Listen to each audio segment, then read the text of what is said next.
Native Americans have been mistreated since the moment when the United States was discovered. They have been forced to give up land, forced to sign treaties for land, and forced to live under conditions that not even they would have ever imagined. Things were bad from the beginning, and people are finally starting to realize how extreme and unfair we were to the Native Americans. What people are not realizing is how we are still treating our Native Americans almost the same by restricting them in reservations and limiting their supplies. Many treaties were signed concerning Americans and Indians. A treaty is a contract, a binding and legal agreement between two or more sovereign nations. By signing treaties with Indian tribes, the United States acknowledged tribal sovereign status. When the architects of the American government created the Constitution, they explicitly recognized that treaties are the supreme law of the land, along with the Constitution itself. Treaties between Indian tribes and the United States confirm each nation's rights and privileges. In most of these treaties, the tribes gave vast amounts of land to the United States in exchange for protection, services, and in some cases, cash payments, but reserved certain lands, reservations, and rights for themselves and their future generations. The Indian treaties have the same force now as on the day they were signed.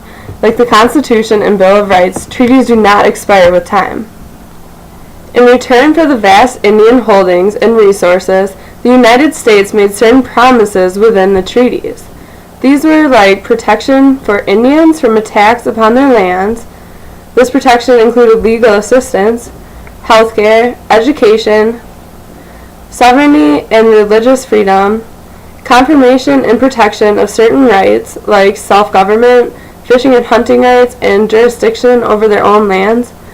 And one more thing is that it is important to remember that these promises were made in honor. Also, they were and still are legally binding upon the U.S. by the 6th Article of the U.S. Constitution. There are 7 treaties between the Indians and Americans that I would like to discuss. One of them is the Treaty of Echota of 1835, Treaty of Greenville in 1795, Treaty of Fort Jackson in 1814, Treaty of Fort Armstrong in 1832, Dawes General Allowance Act of 1887, Curtis Act of 1898, and the Indian Reorganization Act of 1934. In the Treaty of Echota of 1835, the discovery of gold in North Georgia led to the Cherokee Removal Bill in 1830, and whites swarmed over Cherokee land. Without authorization from Cherokee Chief John Ross, Ridge and a few other Cherokee signed the Treaty of New Echota and agreed the removal west of the Mississippi in exchange for $5 million. Though ratified by one vote in the U.S. Senate, the Cherokee Nation rejected the treaty, leading directly to forced removal in 1838. In retaliation, Major Ridge, his son John, and Elias Boondat were all assassinated by other Cherokees in 1839. In the Treaty of Greenville in 1795, the United States was represented by General Mad Anthony Wayne, who led the victory at Fallen Timbers, in exchange for goods to the value of $20,000 such as blankets, utensils, and domestic animals. The Indian tribes ceded to the United States large parts of modern-day Ohio, which is the future site of downtown Chicago. The treaty established what became known as the Greenville Treaty Line, which was for several years a boundary between Indian territory and lands open to European American settlers. The latter frequently disregarded the treaty line as they continued to encroach on Indian lands guaranteed by the treaty. In the Treaty of Fort Jackson, 1814, the agreement was notable for forcing the Creeks to cede approximately 23 million acres of land in the Mississippi Territory, much of it in present-day central and south Alabama, as well as in southern Georgia, to the United States. The land transfer opened up a vast fertile territory to white settlement and later led to the removal of the majority of the Creek Nation to the newly opened West. For the Treaty of Fort Armstrong, 1832, there was an agreement negotiated September 15th through 21st after the Black Hawk War at Fort Armstrong, Illinois, on Rock Island, with the Ho-Chunk and Sauk and Fox.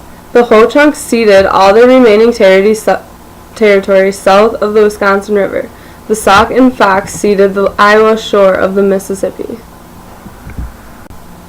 The Dawes General Allotment Act of 1887 was authorized the President of the United States to survey American Indian tribal land and divide it into allotments for individual Indians. Those who accepted allotments and lived separately from the tribe would be granted United States citizenship. The Curtis Act of 1898 helped weaken and dissolve Indian Territory tribal governments by abolishing tribal courts and subjecting all persons in the territory to federal law. This meant that there could be no enforcement of tribal laws and that any tribal legislation passed after 1898 had to be approved by the President of the United States. Towns could be surveyed and incorporated under the Act, and residents were permitted to vote. The establishment of public schools was also sanctioned. The act that helped pave the way for the demise of the Indian nations was the Curtis Act of 1890. The last act that I would like to talk to you about is the Indian Reorganization Act of 1934. This was an act to conserve and develop Indian lands and resources, to extend to Indians the right to form business and other organizations, to establish a credit system for Indians, to grant certain rights of home rule to Indians, to provide for vocational education for Indians, and for other purposes. I would like to talk to you about the reservations in the past that the Indians got put into. So beginning in the first half of the 19th century, federal policy dictated that certain tribes be confined to fixed land plots to continue their traditional ways of life. The problems with this approach were manifold. Besides the moral issue of depriving a people of land on their historic land, many economic issues plagued the reservation. Nomadic tribes lost their entire means of subsistence by being constricted to the defined area. Farmers found themselves with land unsuitable for agriculture. Many lacked the know-how to implement complex irrigation systems. Hostile tribes were often forced into the same proximity, and the results were disastrous. Also, in the reservations in the past, Native American children were required to attend the established reservation school. Failure to attend would result in a visit by a truant officer who could enter the home accompanied by police to search for the absent student. Some parents felt resistant to white man education, which was a matter of honor. In addition to disregarding tribal languages and religions, schools often forced the pupils to dress like Eastern Americans. They were given shorter haircuts. Even the core of individual identity, one's name, was changed to Americanize the children. Today, in the reservations, about 22% of our country's 5.2 million Native Americans live on tribal lands. Often, heads of household are forced to leave the reservation to seek work, and grandparents take on the role of raising their grandchildren. In order to survive, extended families pool their meager resources as a way to meet basic needs. The relative poverty still experienced by these blended families is best understood as the gap between the overall need and the need that goes unmet.